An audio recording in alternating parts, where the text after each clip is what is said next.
नमस्कार, ब्रेक के बाद एक बार फिर से आपका स्वागत है। हमारे साथ आरुष हैं जो कि बॉलीवुड के एक्टर हैं, ग्वालियर के बेटे हैं और ग्वालियर का नाम बॉलीवुड में रोशन कर रहे हैं। बहुत सारी चर्चाएं हम इनसे कर रहे हैं लगातार, बहुत अच्छे जवाब हमें आरुष से मिले। अब हम इनसे जानेंगे कि बॉलीवुड में जो इनका सफर जो हमें ये बता रहे थे उसके बारे में, कि पवित्र रिश्ता जब आपको मिला, आपने बताया, और उसमें पहली बार आपको एक कैरेक्टर मिला, आपने बताया कि वो कैरेक्टर जो था वो थोड़ा सा एक ग्रे साइड लिया हुआ था, तो उसमें काम करने के बाद जो उसके कलाकार जो थे उनसे आपको कुछ सीखने को मिला? ऑफकोर्स यार, जितने भी बड़े, एक्चुअली मैं आपको जर्नी बताता हूँ पवित्र रिश्ता के लिए। मैं एक वेब सीरीज शूट के लिए जा रहा था एंड सडनली मेरे पास एक फ़ोन आया किसी प्रोडक्शन हाउस से। उन्होंने मुझे बताया, एक्चुअली मैंने कुछ टाइम पहले, एक हफ्ते पहले एक वीडियो शेयर किया था, उन्होंने मुझसे मांगा था। उन्होंने उस टाइम बताया नहीं था कि पवित्र रिश्ता के लिए है, तो मैंने उनको वो ऑडिशन फॉरवर्ड किया था नेगेटिव में एंड शॉर्टलिस्ट हो गया वहाँ पे। तो उनका फ़ोन आया कि सर आपका क्या बजट के ऊपर हमारा कुछ नेगोशिएशन चल रहा था। सो मैं थोड़ा कहीं मान नहीं रहा था बजट को लेके। तो उन्होंने कहा कि ठीक है सर, मैं आपको शो का नाम बताता हूँ, पवित्र रिश्ता है, अंकिता लोखंडे है, सुशांत सिंह राजपूत का आपने नाम सुना होगा। तो उसका सीजन 2 आ रहा है, एकता मैम प्रोड्यूस कर रही है, ऑल्ट बालाजी का प्रोजेक्ट है। सो मैंने कहा यार, ऑब्वियसली मुझे लगा बहुत बड़ा प्रोजेक्ट है, दूसरी बात हाइप मिल सकती है, तो मैंने कहा चलो अब करते हैं। तो जब मैं सेट पे गया तो मेरी मुलाकात अंकिता लोखंडे जी से हुई, जो कि इंदौर से रहने वाले हैं। ग्वालियर से उनकी माँ है और इतने सारे, विवेक दहिया जी थे उसमें एंड शहीद शेख। तो सबसे मज़े वाली बात ये थी, सेट पे जब मैं पहले दिन गया, obviously I was nervous. Namita Mehra जो डायरेक्टर हैं, काफ़ी फेमस डायरेक्टर हैं, वर्ल्ड के ज़्यादातर सीन वही करती हैं, सारे डायरेक्शन। तो जब मैं सेट पे गया तो जब आप क्या ना बड़े सेलिब्रिटी से मिलते हो तो कहीं ना कहीं आपको हेजिटेशन होता है, हाय नॉर्मली। बट जब मैं अंकिता मैम से मिला तो वो इतनी बबली है, इतनी जॉली है कि खुद से कि हाय आरुष हाउ आर यू, मैंने कहा। सो यू नो, ये वही उनकी बहुत अच्छी बात है कि अपने को स्टार को कैसे कंफर्टेबल फील कराना है, क्योंकि मेरे ज़्यादातर सीन अंकिता मैम के साथ हैं। वो मेरे कैफ़े में काम करती हैं और मैं उनका बॉस होता हूँ, तो कहीं ना कहीं मैं उनको पसंद भी करता हूँ, पूरी कोशिश करता हूँ कि यार मेरी शादी हो जाए इनसे। ये प्लॉट बता रहा हूँ मैं आपको स्टोरी का। एंड जो मेरी खास बहन है वो उनकी भाभी है, तो पूरी कोशिश कर रही होती है कि भाई अंकिता की शादी हम अजीत से करा दें। मैं भी पीछे पड़ा रहता हूँ और फिर कहीं ना कहीं जब मुझको दिखता है, फेलियर दिखता है, तो मैं उसका बदला अपने जो मेरे कैफ़े के अंदर काम करती हैं वहाँ पर लेता रहता हूँ। कभी लेट शिफ्ट बढ़ा दिया उनका, या फिर कभी उनकी इंसल्ट कर दी, कुछ भी। तो ऐसा प्लॉटिंग है हमारी। सो जब मैं सेट पे मिला तो मेरी बहुत अच्छी मुलाकात सबसे हुई एंड मैं एक मैम का नाम भूल गया जो कि सिम्बा मूवी में थी, आशुतोष राणा जी की वाइफ बनी थी, वो भी थी, वो मेरी मॉम थी वहाँ पे। तो आई थे, बाबा थे, अंकिता मैम थी, बहुत देर हम बैठे रहते थे बाहर। सबसे अच्छी बात अंकिता मैम की ये थी कि सेट शूट कंप्लीट हो जाने के बाद उनकी वैनिटी में कम जाती थी, वो अपने परिवार के साथ बैठते मस्ती करते थे। तो टीवी सीरियल में काम करने में बहुत मजा है, एकदम फैमिली बन जाती है। हमने सुना शाहरुख के साथ भी आपने कुछ काम किया? जी, शाहरुख खान के साथ मैंने 2 काम किए, मैंने 2 बार उनसे मिला हूँ मैं शाहरुख खान जी के साथ। पहला मैंने शूट किया था जीरो का, जीरो मूवी जब मैंने करी, वो सीन भी मेरा स्टार्टिंग का थोड़ा सा सीन था, वहाँ पर भी वो मेरा छोटा सीन था। बट शाहरुख है तो यार बहुत सारी चीज़ें मैं हटा सकता हूँ कि यार ठीक है, मैं फ्री में भी काम कर लूँगा, पूरी लेट शिफ्ट कर लूँगा, because I never met Shahrukh Khan in my life. And मेरे ख्याल से जब मैं शाहरुख खान जी से मिला पहली बार, जब मैंने उनको देखा, वो सीढ़ियों पर बैठे हुए थे और उन्हीं का प्रोडक्शन था Red Chilli and Anand L Rai की मूवी थी। सो कैसे हैं सर व्यक्तिगत? बहुत ही अच्छे हैं, बहुत ही हम्बल हैं और सबसे ज़्यादा काम के लिए बहुत ही ज़्यादा जुझारू इंसान है वो। मतलब वो रुकते नहीं है, मैंने तो उनको एक बार भी सेट पे खाना खाते हुए नहीं देखा। वो रात को ऐसे 1 मैन आर्मी की तरह काम करते हैं, बहुत फोकस्ड रहते हैं। दूसरी बात, खुद ही इनपुट देते हैं, डायरेक्टर बोल रहा है कि नहीं सर सीन मिल गया, वो आके देखते कहते एक और देते हैं, 2 और देते हैं। सो ये अंडरस्टैंड कि क्या चीज़ करनी है, अपनी टीम को कंफर्टेबल कैसे फील कराना। मैंने अप्रोच भी किया शाहरुख खान जी को जब वो बैठे हुए थे, मैंने कहा चलो। सो मैंने अब बहुत देर अपने आप को रोका, वो नीचे बैठे हुए थे, मैं गया उनके पास, मैंने कहा सर क्या ना है, मतलब स्ट्रिक्टली मना था, सेट पर कोई फ़ोन लेके नहीं आएगा, मैं चुपचाप फ़ोन अपने पॉकेट में रख के ले गया। मुझे शाहरुख खान जी के साथ एक पिक्चर लेनी है, वो सीढ़ियों पे बैठे हुए थे, कुछ लोगों के साथ बात कर रहे थे, तो मैंने कहा सर मुझे आपके साथ एक पिक्चर चाहिए। सो उन्होंने बोला कि बेटा मैं पॉजिटिव में हूँ, मैं आपको देता हूँ। इतने में मैं जैसे चला, मेरे को 7 या 8 सिक्योरिटी गार्ड ने घेर लिया, जो करीब करीब सूट पहने रहते हैं, लंबे चौड़े। उन्होंने कहा आपने क्या बोला सर से? मैंने केवल एक सेल्फी मांगी, सॉरी मैंने केवल हाय बोला, कह नहीं आपने सेल्फी मांगी उनसे। मैंने कहा नहीं मांगी। कह रहा आपके पॉकेट में फ़ोन भी है? मैंने कहा नहीं है। उन्होंने फ़ोन निकाल लिया। तो उन्होंने कहा सर आप प्लीज़ अपना काम करिए ना, अब देखिए आपके चक्कर में मुझे सिक्योरिटी बढ़ानी पड़ेगी। सो ऐसा ना, फिर मैं कभी किसने बोले? Security guard. अच्छा, अब ऑब्वियसली बड़े आर्टिस्ट हैं, फोटो हो पाएगा कि नहीं हो पाया मेरा नहीं होता मेरे साथ फोटो नहीं होता है। अच्छा, क्योंकि दूसरी बार काम किया उनके दूसरी साथ? बार फिर मैंने फेयर एंड हैंडसम में शूट किया उनके साथ। जी। तो जब वो रात को लौटे तब भी मेरी सेल्फी हो पाई, क्योंकि क्या होता है टीवी सीरीज में जो बड़े आर्टिस्ट होते हैं बहुत लेट आते हैं। साथ में जो काम किया जी। तब तो पिक्चर ली होगी नहीं। वो पिक्चर में फ्रेम में एक साथ में नहीं थे क्या? फ्रेम में थे हम लोग साथ में, जी। मेरे उनके साथ कुछ सीन्स थे। जी। मेरे ख्याल से वो सीन डाला नहीं, बट मेरे पास मोबाइल में वो पड़ा हुआ है, क्योंकि मैंने अपने मतलब उनके साथ फाइनली एक फोटो तो है आपका, मतलब मेरे सीन्स है, फोटो एग्जैक्टली ऐसा नहीं है कि मैं उनके साथ फेयर एंड हैंडसम में जब मैं उनके साथ मिला एंड वहाँ पे भी उसी शाहरुख खान जी का अपना एक ऑरा है जी। तो उनसे बहुत सारे लोग जब पहली बार मिलते हैं तो बहुत सारी चीजें पूछ ही नहीं पाते। जी। तो मेरा ऐसा है कि बीइंग एन आर्टिस्ट में डिस्टर्ब ज्यादा करता नहीं हूँ, जी। क्योंकि पता नहीं किसी को अच्छा लगे नहीं लगे, बट मैंने 2 बार काम कर लिया, मेरे लिए वही काफी था जी। उनके साथ। आई होप मेरे को फिर चांस मिले उनके साथ काम करने। आपने शाहरुख खान जी के साथ काम किया, आपने ऋतिक रोशन की पिक्चर में काम किया, आपने पवित्र रिश्ता में काम मैंने किया। भरत सोबती के साथ जी। काम किया, असुर मूवी अगर आपने सुनी होगी, जी। उसमें मैंने असुर का सॉरी मैंने जी। थोड़ा लीक कर दिया, ठीक है, अभी उसका सेकंड सीजन आ रहा है जी। तो चलिए थोड़ा सा इसको हम सस्पेंस ही रखते हैं, बट असुर में मैंने काम किया। मतलब वेब सीरीज में भी काम मैंने वेब सीरीज में बहुत, अभी मेरी तो आपको क्या लग रहा है अभी जमाना किसका आने वाला है? वेब सीरीज का जितना अभी नेटफ्लिक्स और ये अमेजन और ये सब चल रहे हैं, हाँ। तो आगे चल करके फिल्में बंद हो जाएंगी, वेब सीरीज नहीं नहीं, मैं आपको बताता हूँ, web series is like a IPL। जैसे इंडियन टीम है, क्रिकेट टीम है, 11 लोग खेलते हैं, अब हर किसी को मौका नहीं मिल सकता। आप देखो करोड़ों लोग हैं हिंदुस्तान में, 130 करोड़ जनता है, उसमें से अगर मैं लगाऊं 60 70 30 to 40% लोग क्रिकेटर बनना चाहते हैं, लड़कों की बात करूं। अब हर कोई तो इंडियन टीम में नहीं आ सकता, बट वो खेलते हैं, इतनी मेहनत कर रहे हैं, तो उनके लिए जैसे IPL सब्स्टिट्यूट आया कि यार IPL में आप अच्छा परफॉर्म करके इंडियन टीम में आ सकते हैं। आप या जो साउथ अफ्रीकन स्क्वाड देखोगे इसमें, तो आपका कहने को मतलब ये कि वेब सीरीज वही प्लेटफॉर्म है कि बहुत सारे कलाकारों को इसके द्वारा एक अपनी प्रतिभा दिखाने का मंच मिल रहा है। दूसरी बात, जो डायरेक्टर, आज मैं बताऊं, एक डायरेक्टर, सपोज आप डायरेक्टर हैं, आपके पास डायरेक्शन है, स्किल्स है, आपके पास क्रिएटिविटी है, बट आपके पास इतना फाइनेंस नहीं है कि आप शाहरुख खान को ले लें, सलमान खान को ले लें, तो उस टाइम में आप क्या करेंगे? तो वेब सीरीज है एक छोटे बजट की मूवी बनाना और वहां अपना क्रिएशन दिखाना, तो उस चीज में डिजिटल सिनेमा बहुत आगे जा रहा है, दोनों चीजें चलेंगी। आजकल बहुत सारे कलाकार जो हैं वो खुद ही प्रोड्यूसर और डायरेक्टर भी बन गए जी। तो क्या आरुष भी आने वाले समय में खुद का प्रोडक्शन हाउस कुछ खोलना चाह रहे हैं? I hope so. मैंने अभी स्टार्टिंग तो कर दी है, जी। अपना प्रोडक्शन हाउस खोल दिया जी। है, बट सी मैं ये चीज देखता नहीं, मेरे एक अलग नेचर है, मैं बड़ा अनकंडीशनल होकर चलता हूँ। जब आप प्रोड्यूसर बन रहे हैं जी। तो आप किस तरह की मूवी बनाना चाहेंगे? सर मैं जब मूवी, मैंने एक चीज सेट पे देखी, जब मैं प्रोड्यूसर बना, मैं एक ही चीज का ध्यान रखता हूँ हमेशा कि मैं अपनी टीम को बहुत खुश करूँ। जब मेरे साथ जो लोग काम कर रहे हैं, चाहे जूनियर आर्टिस्ट हो, चाहे स्पॉट आर्टिस्ट हो, चाहे कोई भी हो, मेकअप आर्टिस्ट हो, वो खुश है, वो ऐसा बोले कि यार हमारा पे बहुत यूजली क्या होता है, पिक्चरों में पेमेंट रिलीज नहीं होते हैं। मैंने बहुत बार देखा पिक्चरें बंद हो जाती है, लोग ट्रैवल करके आ रहे हैं, मेकअप आर्टिस्ट होते हैं, 5-5 हज़ार 10-10 हज़ार रुपये पर डे पे आते हैं, उनको पेमेंट इतने बाद मिलता है, 30-30 60-60 दिन। I just don't want to be that kind of producer. मेरी मूवी में प्रॉफिट हो नहीं हो, आपका जितना बना आप लेके जाइए, उस प्रोजेक्ट को कैसे उठाना है वो मेरा काम है। लेकिन तो अभी आप किस प्रोजेक्ट पे काम कर रहे हैं? मैं अभी रिसेंटली क्या है, पंजाब सिनेमास के लिए मैंने मूवी म्यूजिक एल्बम्स निकालना स्टार्ट किया। तो मैंने अभी रिसेंटली अपना म्यूजिक एल्बम खुद प्रोड्यूस किया है, जो कि बहुत अच्छा, हमने उसमें सिंगर दिया, स्टारकास्ट बहुत अच्छी है, मैं उसमें खुद ही फीचर हुआ। एंड एक मीना आयर है जो कि मिस इंडिया रनर रही है, मिस इंडिया मध्य प्रदेश रही है, फेमिना मिस इंडिया से। एंड डायरेक्टर है हमारे सैयद सुरभा, जिन्होंने मैं हूँ मोदी डायरेक्ट करी है उसमें। एंड शोएब सिद्दीकी जी है जो पंजाब के बेस्ट DOP है, डायरेक्टर ऑफ फोटोग्राफी, उनका नाम से ही मतलब एल्बम्स निकल जाते हैं। और सुखबीर गिल करके जो हमारे सिंगर हैं, 30-40 सॉन्ग्स कर चुके हैं। तो हमारी पिचिंग है कि हम T-Series को गए, इसलिए मैं अभी T-Series से मेरी मीटिंग है और हम कोशिश कर रहे हैं व्हाइट हिल्स स्पीड रिकॉर्ड्स को हम बेचें।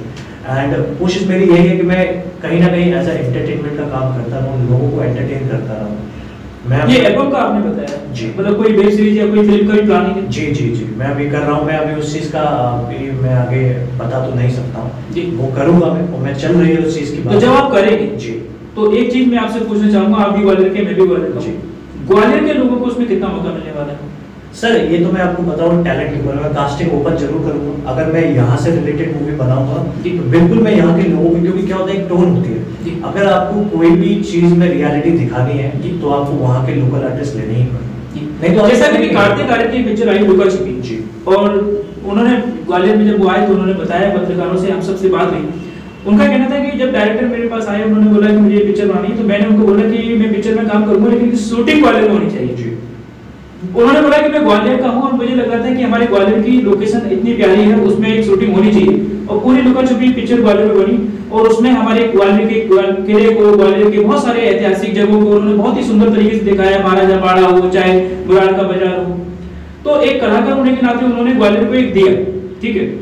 तो मैं आपसे उम्मीद करूंगा कि आप कोई एक चीज आगे चल करके ऐसी बनाएं जिसमें हमारा ग्वालियर का कल्चर प्रमोट हो। ग्वालियर ये मैं ऑलरेडी कर चुका हूँ, मेरी एक मूवी आ रही है, अभी लीड मूवी है मनोज जोशी जी के साथ, हनीमून 2, उसकी शूटिंग हुई है ग्वालियर में। लल्ला शिवारी जी जो है हमारे, जिनको लेकर के इनके नाम से जाना जाता है, हरिबाबू शिवारी जी, उनका घर एमिटी यूनिवर्सिटी में।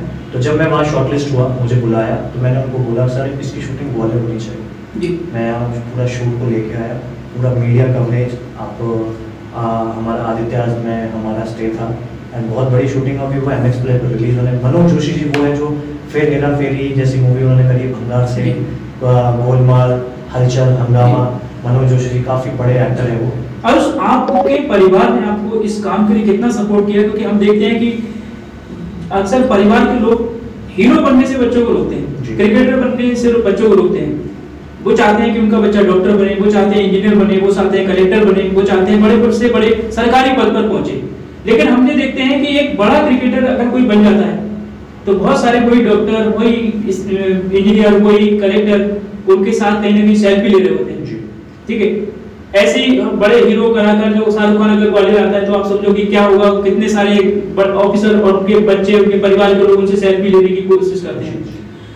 तो जब इतना बड़ा काम है ये, इतना बड़ा नाम है इसमें, ठीक है, तो क्यों परिवार चाहता है कि नहीं हमारा बच्चा डॉक्टर, इंजीनियर और ये सब बने, इसमें ना जाए, जबकि इसमें तो बहुत पैसा भी है, बहुत नाम भी है और संघर्ष भी बहुत है। तो संघर्ष से डरते हैं परिवार के लोग? सर संघर्ष से ये तो नहीं बोलता डरते हैं, बट एक्चुअली क्या फिल्म इंडस्ट्री बहुत अनसर्टेन चीज़ है।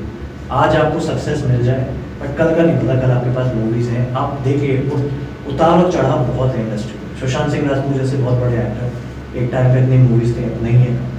तो इसमें क्या है, अनसर्टेन है, तभी आज इसलिए डरे रहते हैं, इसलिए थोड़ा डरा। ऑब्वियसली ये फैक्ट। आपका परिवार डरा था जब आप मूवी जा रही थी? जी ऑफ कोर्स। किसी ने रोका आपको? मेरे डैड ने रोका नहीं, बट मेरे डैड की बहुत अच्छी आदत है, वो कहते हैं तुम्हें करना है तुम जाके ट्राई करो जी, तुम कोशिश जरूर करो, अपने दिमाग में वो मत रखो काश जी, काश का अगर आपने कीड़ा निकाल दिया जी, तो क्या मेरे डैड ने 10 बार समझाया जी, बट मेरे मन में है कि यार मुझे तो करना है। तो मेरे पापा का एक नेचर, तुम जाके ट्राई करो। पापा क्या करते हैं आपके? मेरे डैड रियल एस्टेट बिल्डर है जी, वो आर्किटेक्ट भी है, मैं भी आर्किटेक्ट हूँ, मैंने अपनी डिग्री कंप्लीट करी आर्किटेक्ट। मेरी सिस्टर भी आर्किटेक्ट है, वो मेरे पापा रियल एस्टेट डेवलपर है। सो उनका यही था कि तुम ये करो, रियल एस्टेट में करो, ये सारी चीज़ें, ठीक है, ट्राई करके आ जाओ। तो जब मैं जा रहा था, मुझे याद है उन्होंने बोला था कि तुम वहाँ फाइट कर लोगे, वहाँ स्टार्स के बेटे बन नहीं पा रहे, तुम कर लोगे। तो जब मेरे ये इतने सारे प्रोजेक्ट बैक टू बैक आए तो आज उन्होंने ही मेरे को बोला प्रोडक्शन खोलने के लिए। आज वो मुझसे बोलते कि तुम वहाँ से लौट के मत आना, तुम वही चीज़ करना, या तो मैं संभाल लूंगा। तो वही करो, वो तुम्हारी USP है। पहली कमाई आपकी जी, मतलब मैं आप ये तो नहीं पूछूंगा कि आपने किस प्रोजेक्ट के लिए कितना लिया, उसका खुलासा नहीं करना चाहूंगा, लेकिन मैं ये जरूर जानना चाहूंगा कि पहली कमाई आपकी जो थी अभिनय से वो कितनी? 70,000 70 एक दिन का सुपर स्टॉक। उस टाइम मॉडलिंग भी करता, मैंने मॉडलिंग बहुत करी है। मैंने मिस्टर इंडिया जीता, उसके बाद फिर मैंने एजेंसीज ज्वाइन करी, मुंबई की बहुत बड़ी एजेंसीज में मेरे को। और अभी तक की हाईएस्ट जो आपको किसी चीज के लिए पैसे मेरे को मिले 2.5 लाख। 2.5 लाख या वो भी ब्रांड के, मॉडलिंग ब्रांड के लिए किया था। अभी आपका जो काम है वहाँ पर रेगुलर चल रहा है या रुक के? नहीं चल रहा है। एक्चुअली मैं आपको बताऊँ, ये चॉइसेस होती है, मेरी चॉइसेस है कि मुझे मूवीज ही करनी है, काम करने को किसी मुंबई में यही थोड़ा है। मैं आपको लोगों को क्लियर करना चाहता हूँ, जो आज मुझे देख रहे हैं, जो मुझे देखेंगे, मैं उनको एक चीज़ बताना चाहता हूँ कि मुंबई में बहुत सारे लोग हैं ना, पैसे कमाने में लग जाते हैं। तो अगर आपको पैसे ही कमाना है तो यार वो चीज़ तो मैं घर पे रह के भी कर सकता था। आप ये चीज़ देखिए कि आप भले 10 थोड़े पैसे कम कमाएं, लेकिन उससे आपकी प्रोफाइलिंग बढ़ती चली जाए। बिल्कुल सही बात है। आप हर दिन आप अपने आप को ग्रो करते हुए देखें। अब वो मॉडलिंग है, तो मॉडलिंग मैंने इसलिए छोड़ी क्योंकि ऐसा नहीं है मैं model, I was a super model. मैंने ऐसा कोई ब्रांड नहीं जिसके मान लेवल का फेस रहा हूँ मैं। जे हेमस्ट्री इंडिया के लिए काम किया, क्रेटा उसके लिए फेस किया, जितने भी मनीष मल्होत्रा के लिए काम किया, रोहित बाल के लिए काम किया, विक्रम फार्नेस, पायल सिंघल, सबके लिए मैंने काम किया। ऐसा कोई ब्रांड नहीं जिसके लिए मैंने काम नहीं किया, 100-150 ब्रांड। लेकिन क्यों? क्योंकि जब तक वो बैनर पे पिक्चर लगी वो मुझे तब तक याद रखेंगे, वो भी मुझे बताना पड़ रहा है। मेरा नेचर ऐसा है, मेरा नेचर, मैं चाहता हूँ लोग अपने आप देख, जैसे वो बैनर उतर जाएगा ना, आपकी आइडेंटिटी गायब हो जाएगी।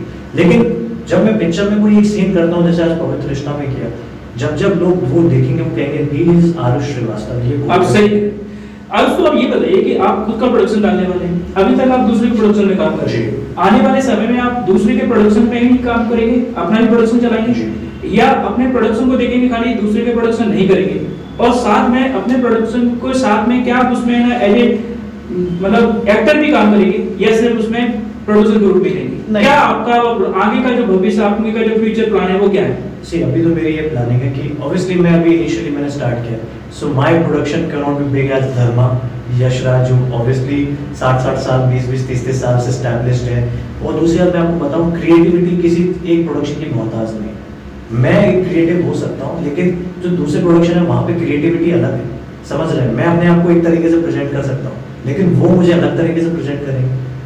तो ये चीज़ है, इसलिए मुझे इनॉर्मस लोगों के साथ काम करना है। जब मैं 10 लोगों के साथ, आज मेरा प्रोडक्शन इसलिए डाला क्योंकि मैं 10 प्रोडक्शन के साथ काम कर चुका हूँ, उन सबके तौर तरीके मुझे पता है, मैनेजमेंट पता है, मुझे पता है कि कहाँ फेलियर हो सकता है। तभी मैंने आज अपने आप इतना बड़ा रिस्क लिया, क्या मैं अपना प्रोडक्शन डाला, मैं मैनेजमेंट जानता हूँ। तो जब तक मैं वहाँ पे इतने सारे लोगों के साथ मैनेजमेंट सीखता नहीं, मेरा विजन वही था कि मैं अपना डालूंगा। ऑब्वियसली करना चाहिए सर्टेन चीजें, मैं कब तक किसी पे डिपेंडेंट रहूंगा, लेकिन मैं दूसरों के लिए भी काम करूंगा। ये ईगो वाली चीज है, मैं अपने बिजनेस में अपने नेचर में ईगो कभी लेके नहीं आऊंगा। मैं एज एन आर्टिस्ट हमेशा रहूं और मैं हमेशा आर्टिस्ट की तरह रहूंगा। प्रोड्यूसर होना एक अलग बात है, वो ठीक है पैसे लगा के, लेकिन मुझे लगेगा मैं दूसरों को भी काम दूंगा। ऐसा भी प्रोडक्शन में मैं अपने इससे पहले भी अभी जो दूसरी एल्बम कर रहा हूँ उसमें मैं खुद नहीं कर रहा हूँ, मैं किसी और को ले रहा हूँ। तो जो वर्थ है, जो टैलेंटेड है, मैं उनको प्रमोट करूंगा and I try to be very good producers. ऐसा नहीं है, बहुत सारे प्रोड्यूसर होते हैं जो थोड़ा सा ना पैसे बचाने के चक्कर में अपने टैलेंट, अपनी टीम को थोड़ा सा स्टे नहीं दे रहे हैं। अभी जब मैंने शूट किया, मैंने ऑलमोस्ट बहुत खर्च किया स्टे और ट्रैवल। मैंने कहा मेरे डायरेक्टर को दिक्कत नहीं होनी चाहिए, मेरी एक्ट्रेस को दिक्कत नहीं होनी चाहिए। वो जब आए बोले कि यार ये प्रोड्यूसर है अच्छा जो भाई टाइम पे पैसा देता है, मुझे भले ही लॉस होता है। सो मुझे वो अपना ना वो एक चीज छाप छोड़नी है इंडस्ट्री में। बहुत अच्छे इंसान है आप, बहुत अच्छी सोच है आपकी। तो थोड़ा सा ये जानना चाह रहा हूँ कि आप इतने अच्छे बड़े काम कर रहे हैं, बड़े सेलिब्रिटीज के साथ काम कर रहे हैं, लेकिन हमने देखा है कि जो हमारी फ्रेंड सर्कल में होता है, आप उसके लिए कभी बड़े नहीं होते, ठीक है ना? आप कितने भी बड़े क्यों ना बन जाए, लेकिन जब दोस्तों के बीच में जाते हैं तो वही होता है। तो आपके दोस्तों के बीच में जब आप ग्वालियर आते हैं तो किस तरीके का माहौल होता है? जो आप ग्वालियर से गए थे तब वो एक दोस्ती वाला माहौल होता था, वैसे ही आज भी आप उनके दोस्त हैं या आपके अंदर कुछ चेंजेस दोस्तों के अंदर देखते हैं और खुद के अंदर भी देखते हैं, कुछ झिझक रहती है कि नहीं यार मैं मॉडल बन गया हूँ, मैं एक्टर बन गया हूँ, थोड़ा रिजर्व नेचर आपने कर लिया है, या अभी भी वैसे ही दोस्त हैं? सर मैं आपको एक अपने सक्सेस रेट का मैं अपना एक बताता हूँ मूल मंत्र।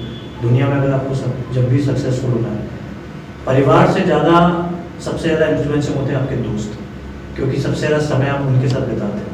मम्मी पापा के साथ आपका कम्युनिकेशन गैप होता है, दोस्तों के साथ। तो आपके दोस्त जितने अच्छे होंगे, जितने इंस्पायरिंग होंगे, महेंद्र सिंह धोनी वुडंट बी महेंद्र सिंह धोनी अगर आपने मूवी में सीन देखा होगा, उसके दोस्त भागे उसके लिए, उसको पैसे दिए। तो कहते हैं if you are sitting with 3 millionaires you will be the 4th one, and if you are sitting with 4 idiots you will be the 5th one। तो आपको अगर अपना सक्सेस रेट बढ़ा, मेरे ग्वालियर में बहुत कम दोस्त हैं, मैंने जितने भी 2-3 लोग हैं मेरे कुछ अभी आसपास हैं बहुत अच्छे हैं, जो जिनसे मैं इंस्पिरेशन लिया, जिन्होंने मुझे, तो मैं अपने आसपास वही लोग रखे हैं जो मेरे को सपोर्ट करते हैं। जो लोग मेरे को डाउनफॉल में खींचते हैं पीछे, मैं उनसे अपने आप ही दूर हो जाता हूँ।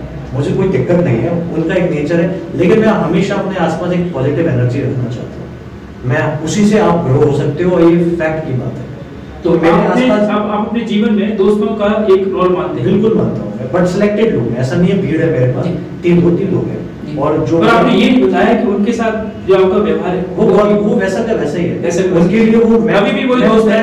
एक्चुअली जब मैं इंडस्ट्री में नहीं गया था तब भी वो मुझे हीरो ही मानते थे।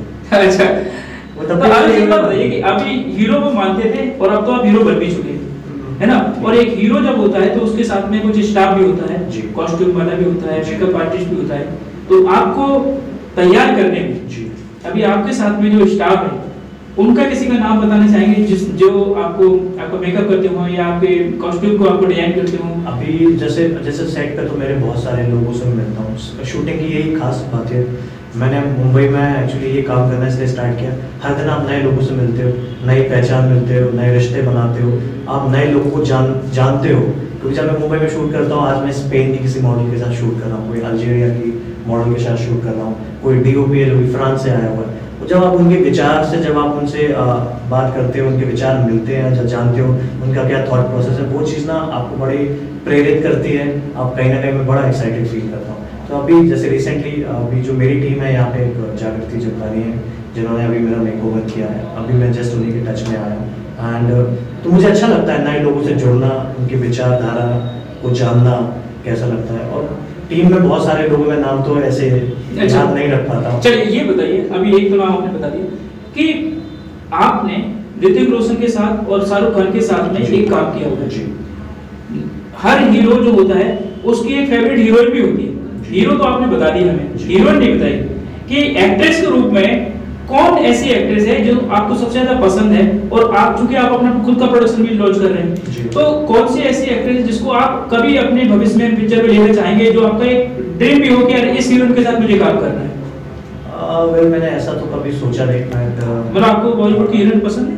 नहीं, पसंद है, मुझे बिल्कुल पसंद है, बट मैंने कभी इस पे इतना एक्चुअली ध्यान नहीं दिया कि मुझे इनके साथ आना है। आलिया भट्ट? नहीं, मैं हमेशा अपने परिणीति चोपड़ा? नहीं, मुझे पता है कि मैं अगर किसी प्रोजेक्ट में आ जाऊंगा तो मैं अपने आप उसमें जान डाल दूंगा। मुझे ठीक है, कोई मैटर करता है एक्ट्रेस जो भी है, लेकिन क्या होता है इंडस्ट्री में जो भी काम कर रहे हैं सब अपने आप में महारत है। तो मैं तो अभी बहुत like I am just a baby boy for Mumbai, I am just starting. तो मैं ये नहीं बोल सकता हूँ कि मैं वो मुझे डिजर्व नहीं करते। सलमान, शाहरुख, आमिर, तीनों में से कौन फेवरेट है? मेरे तीनों लोग फेवरेट हैं। तीनों का अपना अपना जोन है। एक नहीं, मेरे लिए तो तीनों बहुत इंपॉर्टेंट है जी। और आमिर खान की अपनी एक खास बात है, सलमान जी का अपना एक स्टारडम है। सलमान जी से मैं मैंने सलमान जी के साथ काम किया है मनीष मल्होत्रा के शो में। मैं उनसे तब मिला हुआ था। मैं आपको वो वाक्य, अगर आपका समय तो बिल्कुल वाक्य सुनाता हूँ। मैं मनीष मल्होत्रा जी के शो में लास्ट मॉडल था एंड सडनली मेरे पीछे सलमान भाई आ गए। शेरा जी ने बोला आइए, मैंने देखा सर मेरे बाद सलमान खान जी को चलना था। तो मैं JW मैरिड में मेरे को उतरना था एंड सलमान भाई तो आप जानते हैं वो किसी की सुनते नहीं। मैंने कहा चल, तो मैंने कहा सर मेरा टाइम नहीं हुआ मेरे को, ऑब्वियसली मनीष मल्होत्रा भी वाज अ बिग डिजाइनर, मैं तू चल। तो मैंने कहा सर दोनों जगह से मारा जाऊंगा, तो तू चल। पता चला मतलब उन्होंने बोला और मैं उतर रहा हूँ स्टेयर से। मतलब मेरा टर्न भी नहीं आया और लोग मुझे देख रहे हैं जहाँ पे सारे स्टार्स बैठे हुए हैं JW मैरिड में। Flight of stairs was coming down, ऊपर से एक रैंप था, वहाँ से मुझे उतरते हुए आना था एंड मैं अकेला मॉडल उतर रहा हूँ वहाँ से। क्यों? क्योंकि सलमान खान जी ने बोला कि चल चल मैं देख लूंगा। वहाँ से मेरा ऐसी मुलाकात हुई। कैटरीना कैफ और सलमान खान जी उसमें मेरे शो स्टॉपर थे उस टाइम। एक्टर के साथ कंट्रोवर्सी बहुत सारी जुड़ी होती हैं जी, है ना? अक्षय कुमार के साथ में कंट्रोवर्सी जुड़ गई है कि साहब तो बीजेपी सरकार के सपोर्ट में पिक्चर बनाते हैं, ठीक है। अभी जो विषय उठाते हैं, चाहे वो पैडमैन हो, चाहे वो पृथ्वीराज चौहान हो, सब लोगों का ये कहना है कि वो उनकी सपोर्ट में पिक्चर बनाते हैं। ऐसी एक एक्टर है संजय दत्त जिनके लाइफ में इतनी सारी कंट्रोवर्सी जुड़ी हुई है, बहुत सारे चैलेंजेस को उन्होंने फेस किया हुआ है। तो ये जो एक्टर बनने के बाद में जब इस तरह की कंट्रोवर्सी जुड़ती हैं, क्या आपको लगता है कि ये जो उनके व्यक्तित्व को कहीं ना कहीं प्रभावित करती हैं, दूसरों को प्रभावित करती हैं? कितना आपको लगता है कि उनका चैलेंजिंग भरा एक जीवन हो जाता है? सर हो जाता है ऑब्वियसली। मैं आपको बताऊँ, बीइंग एन एक्टर उससे पहले एक इंसान सही मतलब आर्टिस्ट बाद में है, सेलिब्रिटी बाद में है, तो कोई इंसान तो वो तो लोगों ने सेलिब्रिटी मान रखा है क्योंकि दुनिया भर की करोड़ों 130 लोगों की नज़र उन पर है। तो गलतियाँ होती हैं, हमेशा होती हैं। आज मैं दिन में 24 घंटे में मेरे कहीं ना कहीं बहुत गलतियाँ करी। मेरा भी मन करता है कि यार आज मेरे को कोई जज नहीं करे यार, मैं यार कुछ भी बोल दूँ, किसी को गाली दे दूँ। मैं नॉर्मल से मैं यहाँ पे बोल रहा हूँ, सबका मन करता है। अब पूरे टाइम एकदम कैलकुलेट होके तो नहीं चल सकते हो, तो इसमें गलतियाँ भी होती हैं, लोगों को मानना चाहिए। मैं बोलता हूँ आप एक बार उनके लेवल पे आके देखिए कि एक स्टार का जीवन कितना मुश्किल होता है। एक छोटी सी बात करता हूँ, जब मैं थोड़ा सा आया, आज मैं जब एक लेवल पे जब आ गया तो मुझे अच्छे कपड़े पहनने पड़ रहे, समझ रहे हो? मैं वो उस लेवल पे कपड़े रिपीट नहीं कर सकते। मैं बहुत छोटी सी चीज़ बता रहा हूँ मैं आपको, आप कपड़े रिपीट नहीं कर सकते हो। अगर कहीं आप कपड़े में आपका छोटा सा कहीं कुछ दिख गया, रिपीट हो गया, तो मीडिया आपको खा जाएगी। तो आप समझ रहे हो कितना प्रेशर है। आज मैं किसी अगर मैं सेलिब्रिटी नहीं हूँ, आपके साथ कुछ भी हंसी मजाक में कुछ भी बोल दूँ, लेकिन आज सलमान खान है, शाहरुख खान है, वो गलती से भी कुछ बोल देते हैं, किसी से अगर हाथ भी मिला लिया किसी बंदे से, तो लोग उसको अलग तरीके से पोर्ट्रे करें, तो उन पर कितना प्रेशर है। दूसरी बात, आप 130 लोग हैं, हर इंसान को थोड़ी खुश कर पाओगे दुनिया में। हर इंसान का अपनी एक विचारधारा है, हर इंसान की अपनी एक सोच है ना? कोई इंसान है वो एक अलग तरीके से सोचता है, वो सोचता है कि यार ये थोड़ा देश के लिए सोचे, देश के लिए मूवी बनाए। कोई एक ऐसा इंसान है वो कह रहा है आप नेपोटिज्म क्यों फैला रहे हो, कोई ऐसा इंसान है वो कह रहा है कि आप ऐसी ग्वालियर में सबसे फेवरेट जगह आपकी कौन सी है, मतलब यहाँ आते होंगे, बहुत सारा बचपन भी आपने बिताया, वो कहाँ जाना पसंद करते हैं? ग्वालियर में तो मैं एक्चुअली कोई स्पेसिफिक नहीं, मैं उनको ड्राइव बहुत पसंद है। ग्वालियर का जो आउटर सर्कल है, तो मैं न्यू कलेक्ट्रेट साइड में अपना वहाँ पे बरिस्ता जो है वो आउटस्कर्ट में, मुझे थोड़ा शांति वाला माहौल पसंद है। मैं रात को निकलता हूँ जहाँ भीड़ भाड़ नहीं हो, आराम से वहाँ पर निकलता हूँ, अपनी एक कॉफ़ी ली, ड्राइव पे गया, ड्राइव पे सोचता हूँ क्या है। कुछ एक आध लोग होते हैं, मेरे फ्रेंड होते हैं, उनको मैंने कार में उठा लिया, बात करी, घर पे ड्रॉप किया, बस निकल गया। क्या चलते चलते हमारे दर्शकों को संदेश देना चाहेंगे? मैं ये बोलूँगा यार, अगर अपनी लाइफ में आपको जिस चीज़ से भी प्यार है, उसके लिए आप प्लीज़ इनिशिएटिव डालें। जैसे मेरे पास बहुत सारे लोग डीएम करते हैं, सर मुझे मॉडल बनना है, ये करना है। तो बात है कि आपने इनिशिएटिव कर लिया, आप जाइए। तो अगर आपको प्यास लगी तो कोई के पास जाइए, है ना। ये थोड़ी है कि आप किसी को मैसेज डाल रहे हैं, बहुत सिंपल सी चीज़ें, सारी चीज़ें बाहर है। तो मैं आपको वही कर रहा हूँ, अपनी लाइफ में समय वेस्ट मत करिए, समय बहुत कीमती है। और जो भी आपके दिमाग में डाउट्स है, जो भी करना है, एटलीस्ट ट्राई करिए। कभी भी लाइफ में मेरा एक मूल मंत्र है, किसी के परसेप्शन से नहीं चलता। किसी ने मुझे बोला वहाँ गड्ढा है, तो मैं बोलूँगा अच्छी बात है भाई, थैंक यू सो मच, तूने मुझे बताया वहाँ गड्ढा है, मैं जाके देख लूँगा, आई विल बी केयरफुल।